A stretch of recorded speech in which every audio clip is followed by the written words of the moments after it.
Thank you so much for coming back and watching another one of my videos. My name is Candy, and today we have a special guest with us. This is Jen. She is an adoptive mom of a beautiful, beautiful, beautiful young man. He is a 3-year-old named Cayenne, and she is going to talk to us about a subject that it is not unheard of in our journeys. Um, it is not something we like to talk about. It's something that's sad. It's something that's heartbreaking. It's something that's vulnerable. And we go through it. I think sometimes there's shame that comes along with it, but sometimes in order for us to be okay with being vulnerable with it, we have to speak to other people that have experienced these things.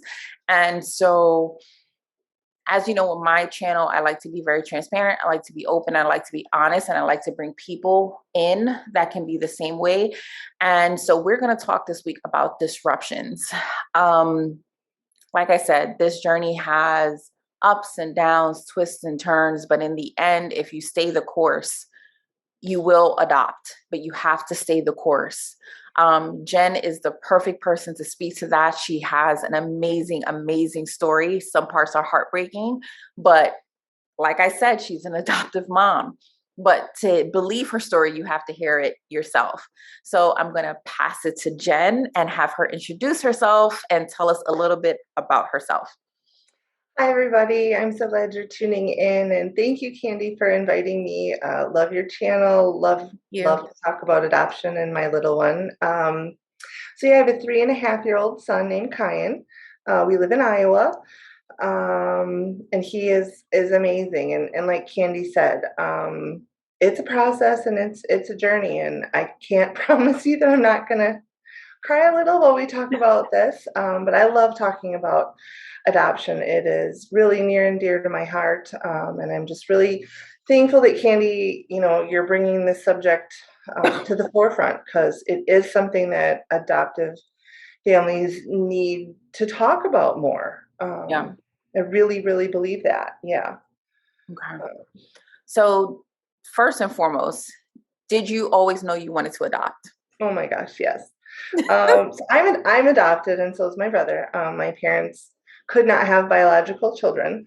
Um, I always wanted to be a mom. My mom she's awesome. I love my mom. Um, and I never. I mean, I figured I'd get married, we'd have our, biological children, and we'd adopt one or two or 10 or whatever. Okay. Um, The whole squad. yeah, like the whole like a football team of kids. um, that part, the married and my own kids, natural kids didn't work. But I knew that I wanted to be a mom. And obviously adoption was going to play into that. It's funny when I kind of started contemplating and was just telling a few people, hey, I'm starting this adoption process. We told some friends of our family, and they're an older couple, friends of my parents, and she looked at my mom and dad and said, "Oh my gosh, are you surprised?" And my dad goes, "She's been talking about this since she was 3." Like, no. I always wanted to adopt. Like I said, adoption is so special. You're kind of part of a club. Yeah. It's you're wanted.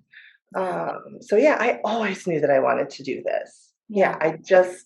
I had to get out of my own way, with the whole like, I'm going to get married and we're going to have our own kids. And I had to realize that I didn't have to do that to be somebody's mom.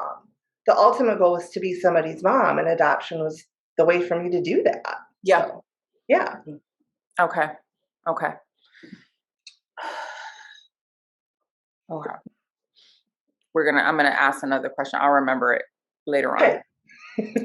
Was it difficult for you to find professionals to work with you Yeah. adopting as a single woman? Yes. Yes. Yes. Yes. Yes.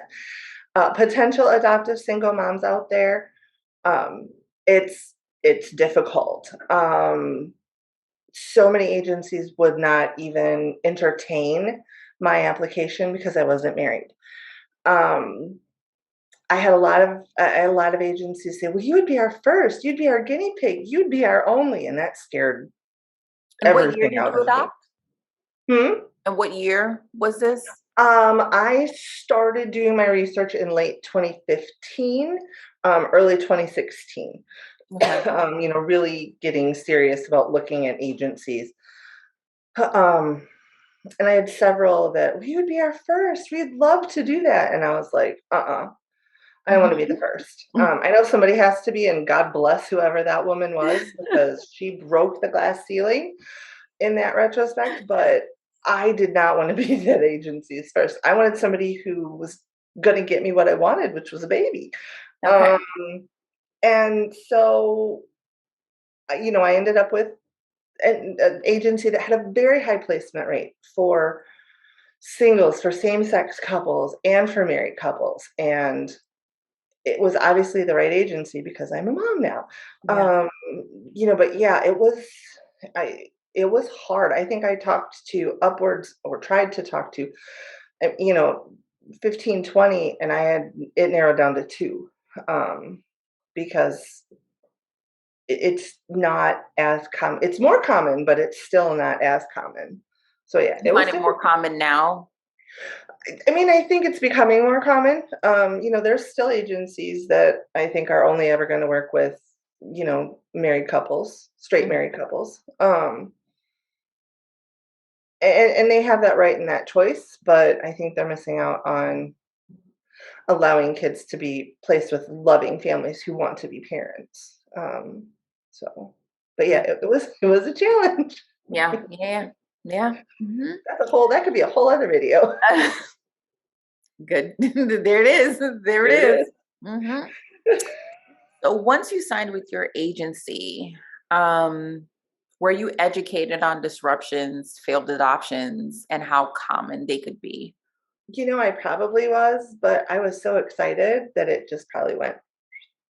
Um, and it was like, well, that's not going to happen. That's not going to happen to me.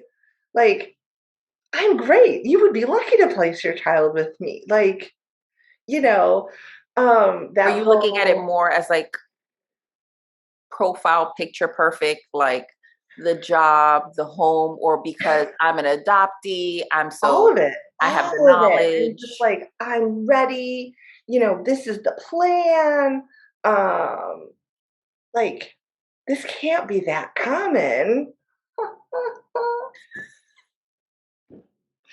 And I don't think I wanted to believe that it was going to happen either. Okay. You know, um, because that's not happy. That's we just no. We want to talk about happy adoptions, Yeah. and I'm sure that they talked about it, but like I said, I didn't want to believe it was going to happen to me.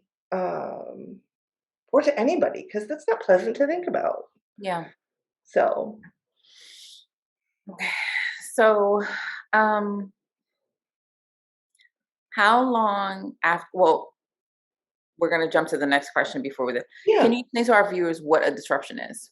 sure. So a disruption is when an adoptive mom is talking to, contemplating placing their child with, I'm sorry, a birth mom is talking to an adoptive family about placing their child. It could be, that you're communicating via talk, text, and email. It could be that the birth mom has told the agency they're planning to place with you. Um, and then all of a sudden, everything kind of goes left. Um, they stop talking, they disappear, they vanish. They have the baby, and I decided I want a parent.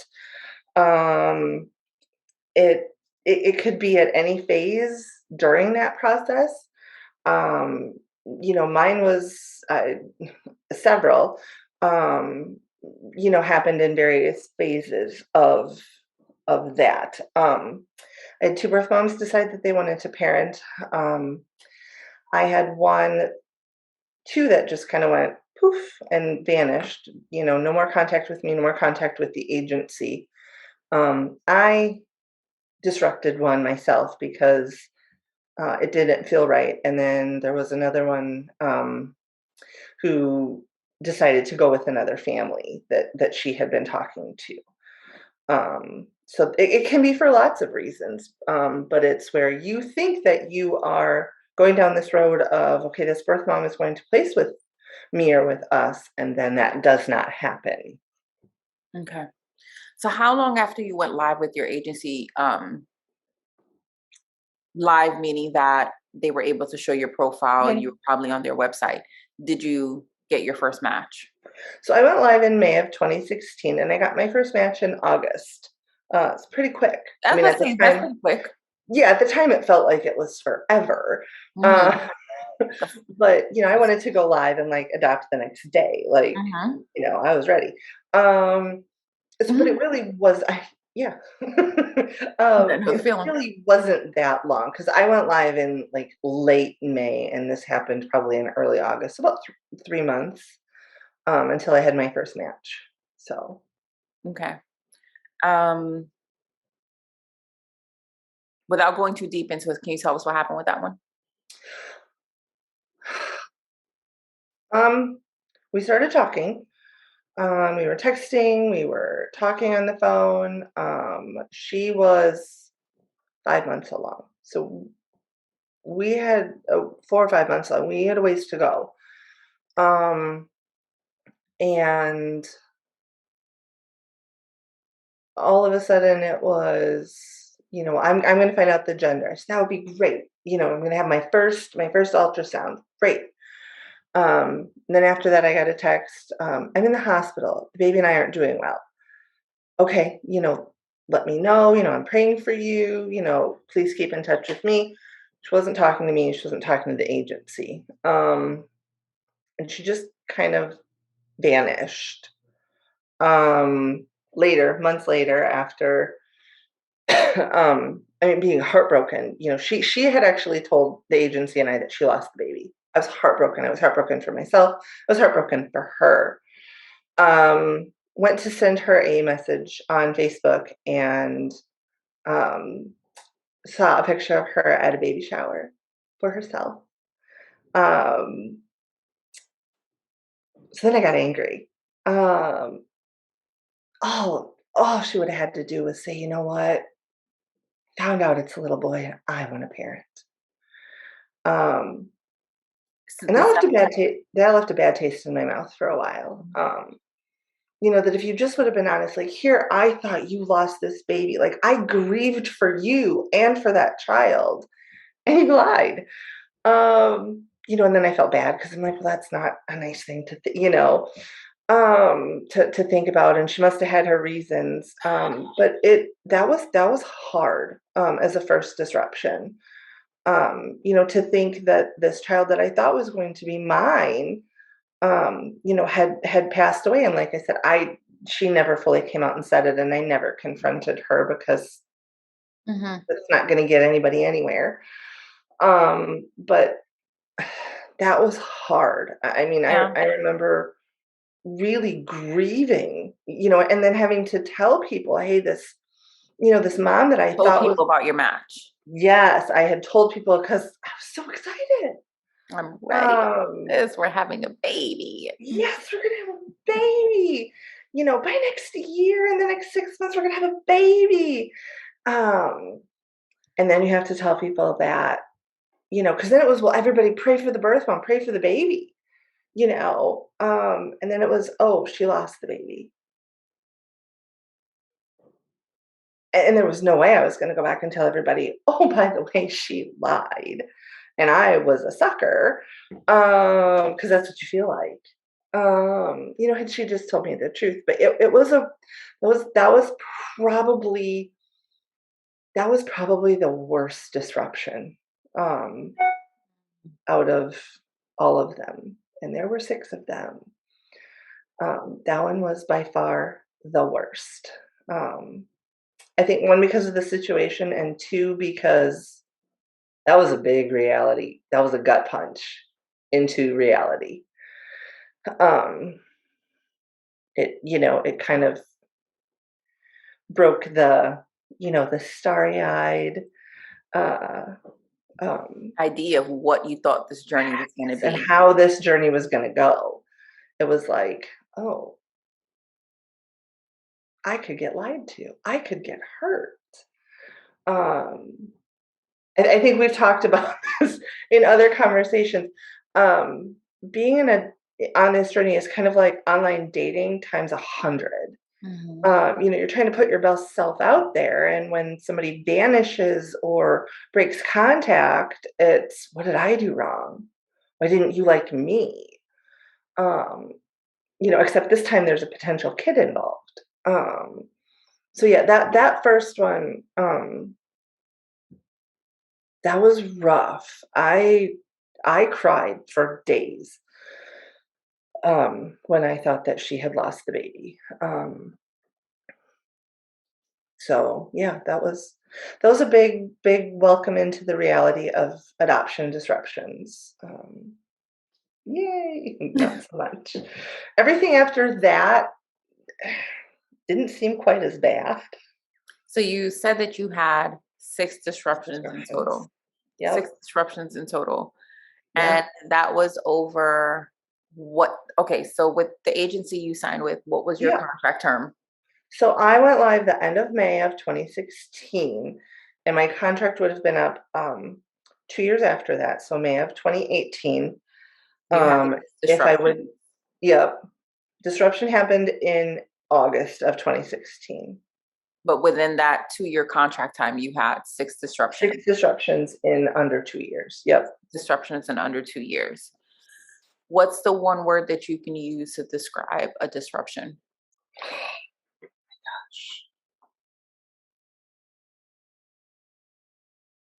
Heartbreaking.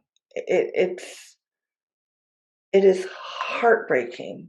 Um, it's what did I do wrong? Why didn't you like me? What didn't you like about my family? Um, why wasn't I good enough to raise your kid?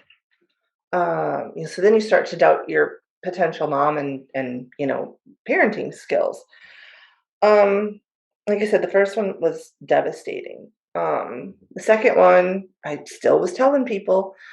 Um, After that one, I stopped telling people. There was about a group of about 7 or 8 core people that knew when I was potentially talking to a potential match.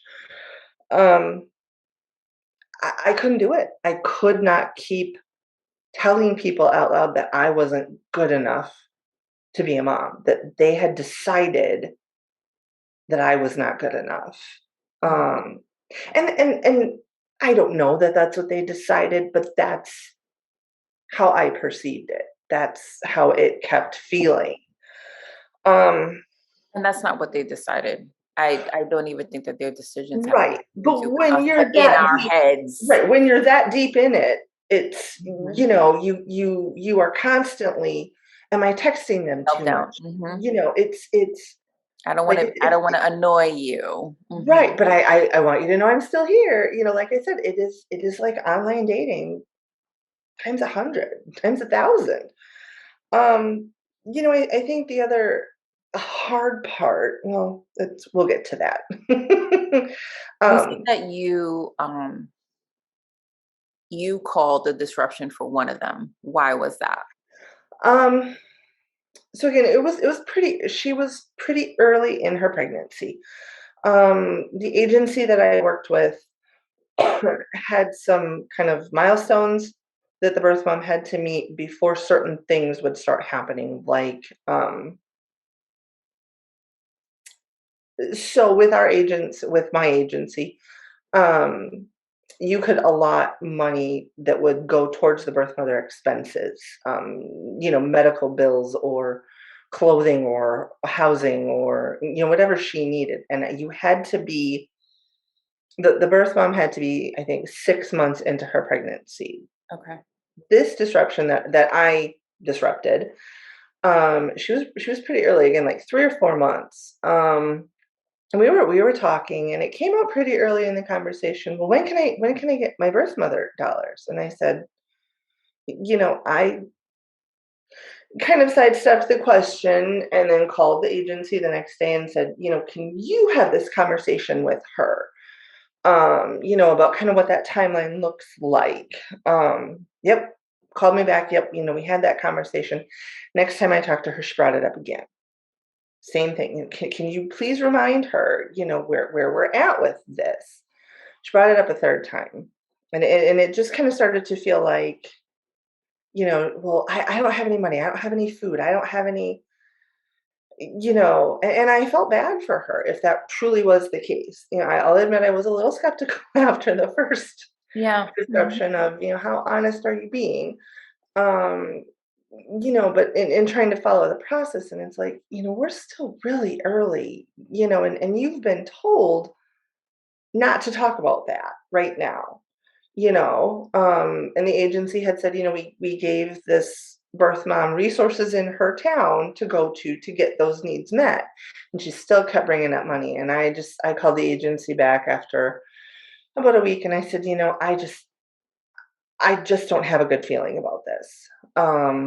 It just really seems like this individual is looking for money. And so I chose to take myself out of that equation, just on my gut. Um, so that was the disruption that I chose to do myself. And I don't know what happened. If she ended up placing through the agency that I went with, or if she just kind of disappeared. Um, and that one I don't regret. Um, that one I don't regret. No. Sometimes it's best to follow your gut Mhm. Mhm. because you can go down. Um, you know me. I We've had these do. conversations about money. Yeah. Yeah. Mm. Yeah. Yeah. Mm-mm. Sorry, talk to somebody else. But following your gut and your intuition in this, I think sometimes is something us as waiting or hopeful adoptive parents, whichever one we prefer to call ourselves, Right. sometimes we don't necessarily do. I think sometimes we turn a blind eye to some things that we know, we feel, because we're so hopeful. We're yearning for this thing. We know better. We know better. All And logic. we're hoping that we're overthinking, Mhm. but we know we're not overthinking it. We know right. And we know that this is wrong. And I Right. can say this for myself. We see these things, yet You it's almost want like we turn a blind eye sometimes because we want it so bad. Mhm. You know what I mean? And so it's almost like we'll make excuses for things that if it wasn't us, if I'm listening to you say it, I'd say, Jen, you're crazy. But Mhm. because it's me, I'm like, well, Be fine. Right. maybe. Exactly. And that's because maybe the baby's coming home with me. Candy, that baby's not coming. That baby's not coming to the cul-de-sac. It's not coming to the cul-de-sac. No, Mm-mm. It's not coming no, to the cul-de-sac that you live in. No, no. it's Mm-mm.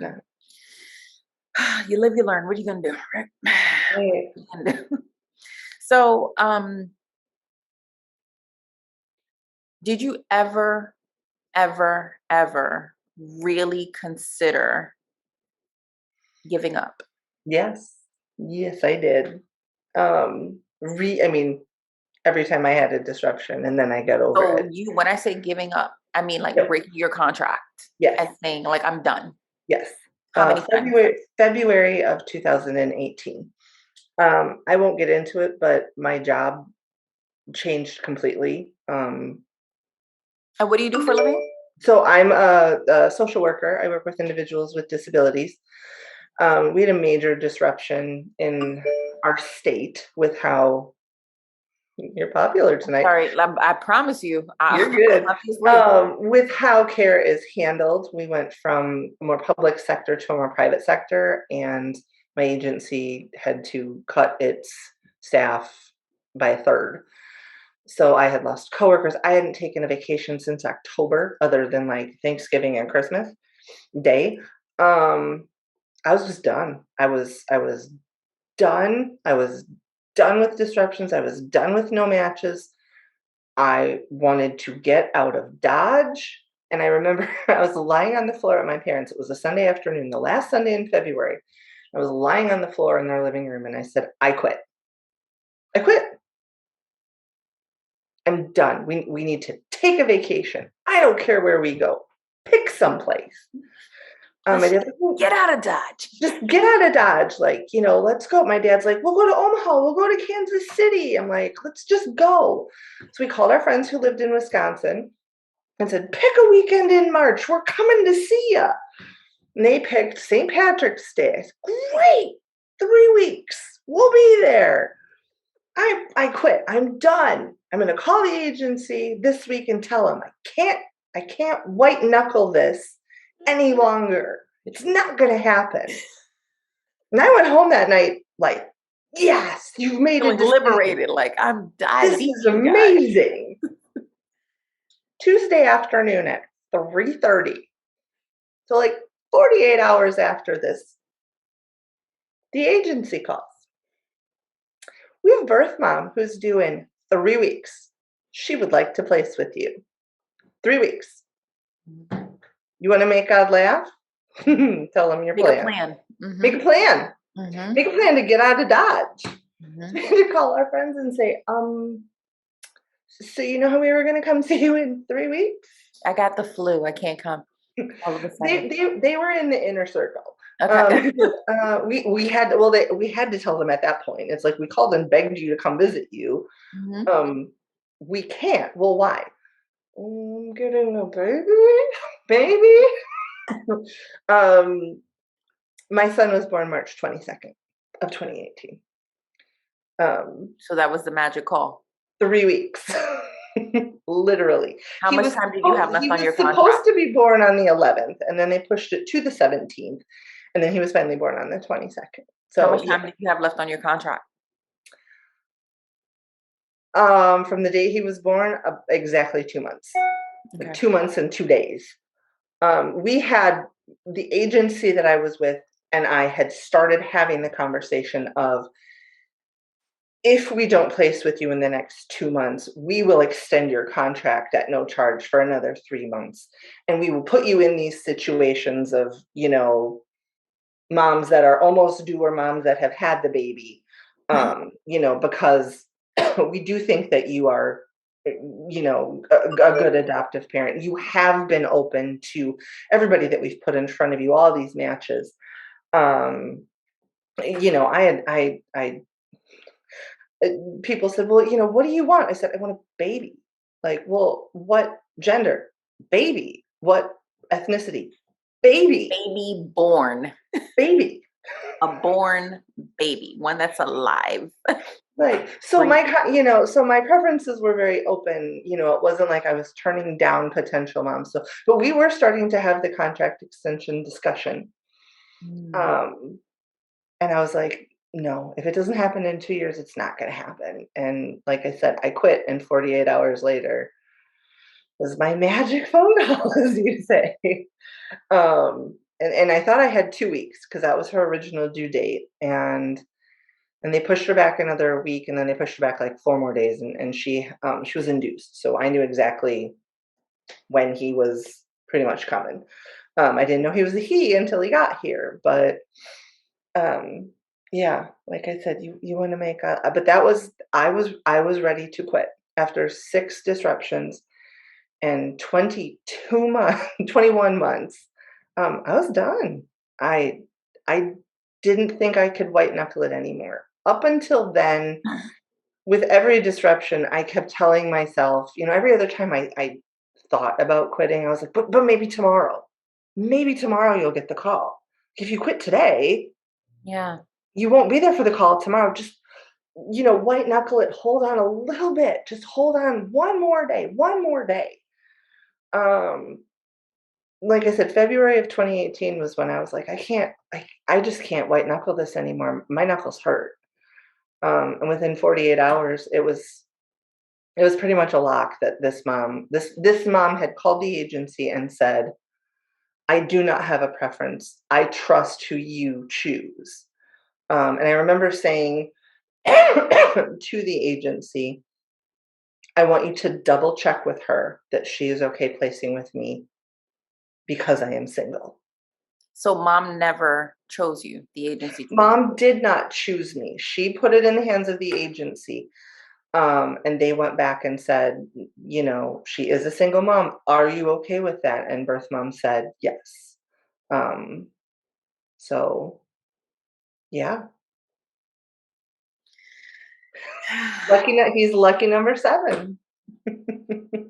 Would you do anything differently? I mean, probably. But Shoot it at me. What would you do differently? you know what? I probably would, but I can't tell you what it is right now. The minute they wheeled him into the room, everything that had frustrated me and worn Didn't me matter down. anymore.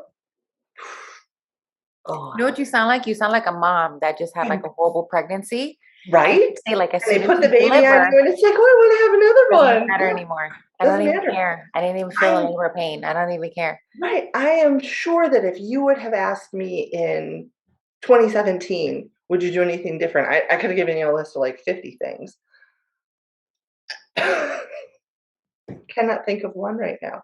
And I did, I thought about it. You sent me the questions ahead of time. Could not think of a thing. Um, they wheeled that kid in, and it was like, "I'm your mom." And the nurses started crying, and I started crying, and it was like, okay.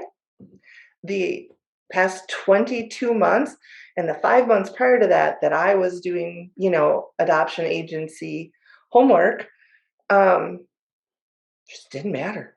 It didn't matter because I was a mama. Could I have handled any more disruptions? I honestly don't know. Would I probably have to get to be a mama? Yeah, I probably would have. I don't know that there really would be anything that would have stopped me, at the very end of the day. I talk a big game, but I I do. I talk a really big game, don't I? But I really wanted to be somebody's mommy, and I was gonna do that come hell or high water. It didn't matter. Um, it was going to happen, and it did. It did. Um, I wouldn't wish one disruption, much less 6, on anybody who's going through this journey. But I promise you, um, if you stick with it and you trust the process and you trust yourself and you trust the professionals that you're working with, the right baby will get wheeled into the room at the right time. I promise you. You just got to white knuckle it one more day. Yes. Yes. You almost kind of covered my next question. So it would be what Oh, advice would you give to hopeful adoptive families that want to give up? don't. Don't. I mean, okay. Let me back that up. Okay. Only you know what you can tolerate. Yes. Okay. Yep. Um, I learned a lot about myself in those 22 months. I Hmm. am not a patient person at Hmm. all. Hmm. Um,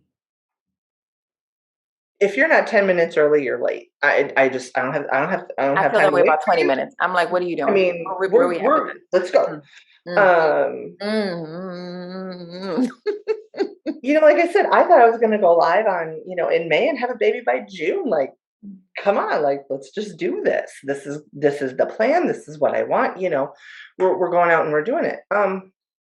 Only you as a single or a couple know what you can tolerate. Know your bandwidth emotionally, mentally, and physically. Yeah. Um, I'm not going to tell you to keep doing this if you just can't do it anymore. And only you know what that looks like.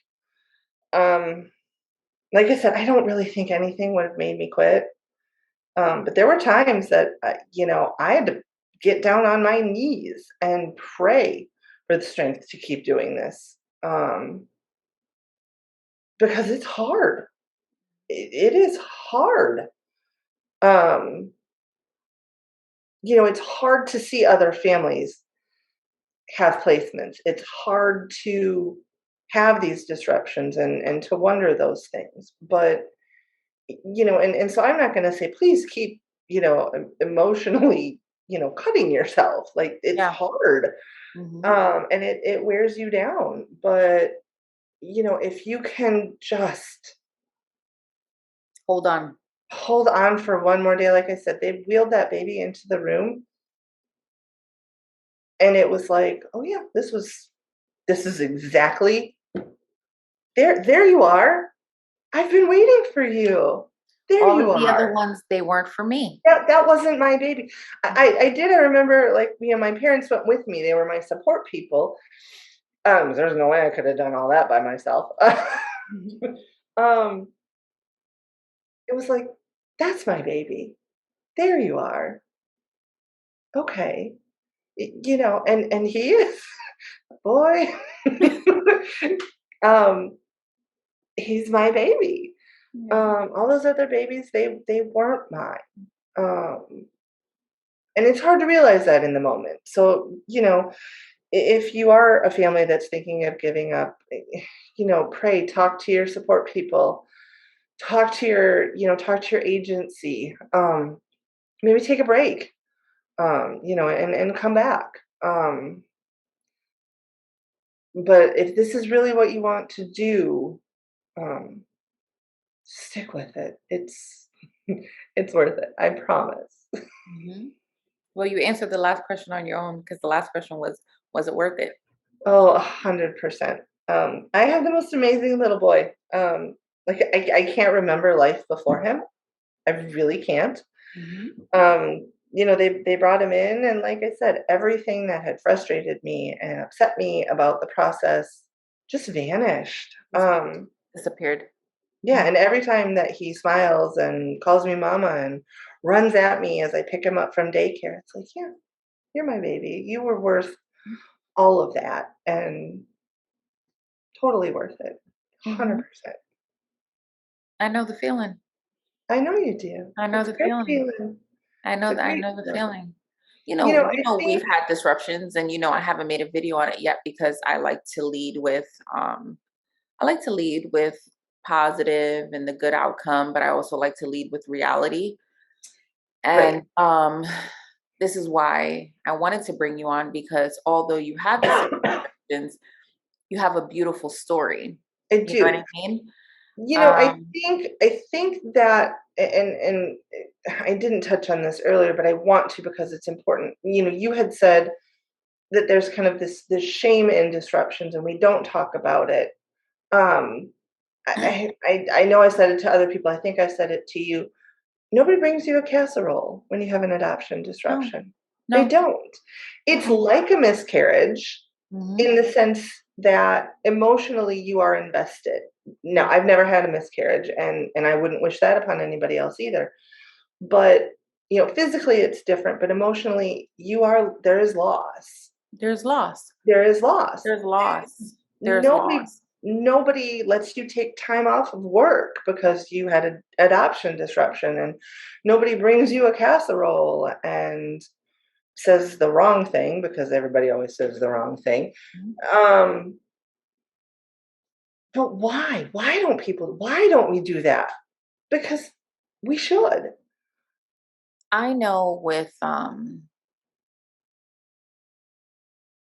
know with us personally, um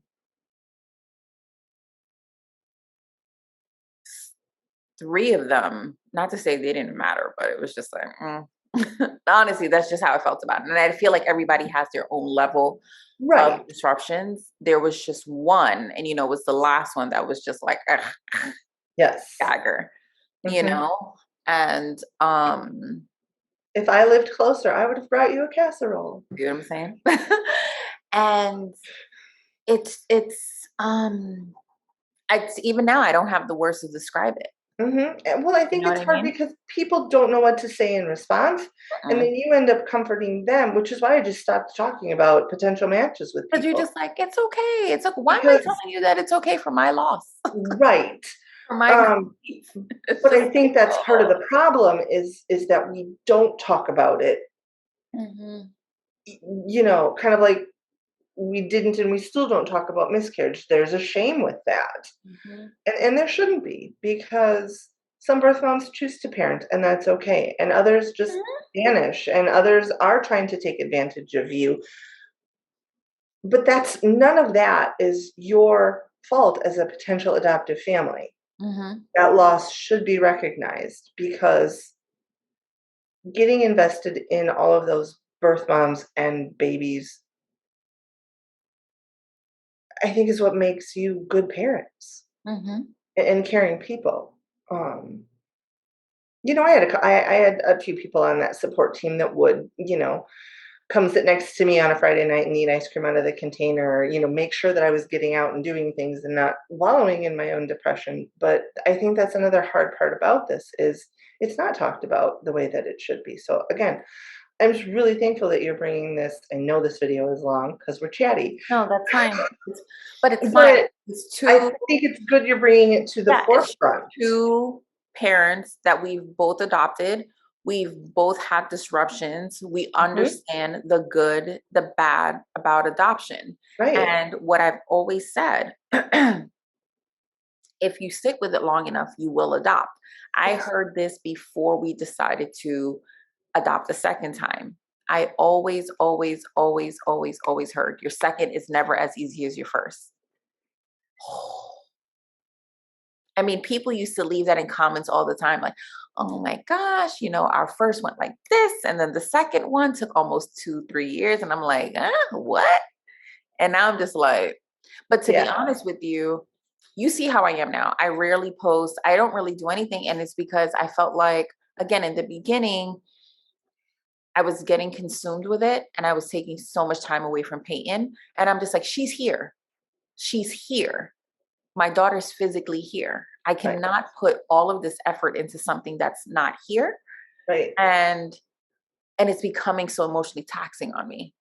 It And I is. was just like, It is. that is going to happen. I have Yeah. no doubt in my mind that when that right baby is ready to come into this house, it will find its way into this house. That Yes. mom is going to find us. But I Yes. have to focus on P because every day she's just like growing like a weed.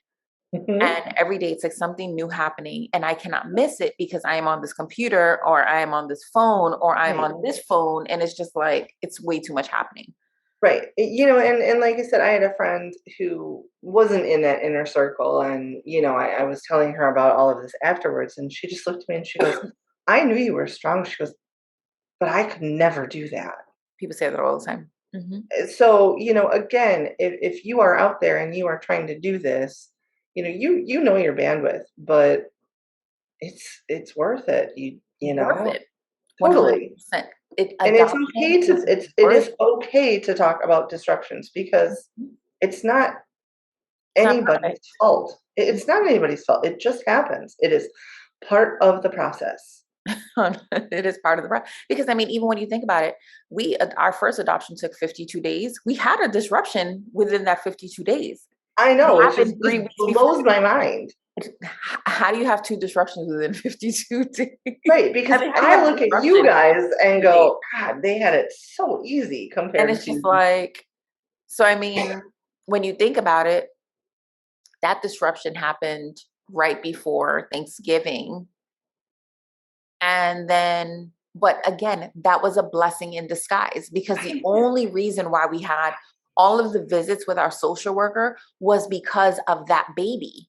That's the Mhm. only reason why everything got expedited because I remember calling her and I was like, yeah, so there's a baby. And she was like, what? I just got your paperwork. And I was Right. just like, yeah, so we're going to need to schedule some visits. And she was just like, okay. And if that mom didn't select Kenny and I initially, we didn't have our first initial visit scheduled with her until like January 16th. Yeah, you My daughter guys was born Christmas Day. right, There's no way that home study would have been approved. So right. everything works out the way that it's supposed to work out when it's supposed to work out. Exactly. 100%. And I always tell people, be ready. Just be Yeah. ready. Literally be ready at all times. Be Yes, ready. Hmm. because you never know when you're gonna get that magic call. You never know. Be ready. Make sure your paperwork is always up to date and be ready. Make sure Mhm. nothing expires. Be ready. Be Yes. ready. Be ready. I'm so happy you did this. I'm so happy you agreed Me to do too. this. I'm Me happy. too, and I didn't cry. I Look at know. I I know. know. Because you know what? It was a good thing. People needed to see this. And again, it was, it had its tough moments, but it's such a beautiful story. Mhm. It's heartache, pain, but so much love, growth, and joy in it at the same time. And you know, And I really feel like I was being taught patience for a reason, 'cause motherhood, because we know that there's a lot of yours. parenthood is all about patience. Mhm, I do. But yeah, it's is it the story that I would have written? No, but it's mine and it's his. mhm, Um, and that's what makes us a family. So, mhm. thank you for having me. Thank you so much for agreeing to do this. Of Um, course. thank you so much, everyone, for watching. If you guys have any questions about anything that was discussed, please feel free to leave them below. Jen, I'm sure will be happy to reply to any of your comments or questions below, as will I. Please go ahead and like this video, subscribe to my channel. As you know, I release videos every week. My name is Candy, and thank you so much for watching. I will see you soon. Take care. Bye-bye.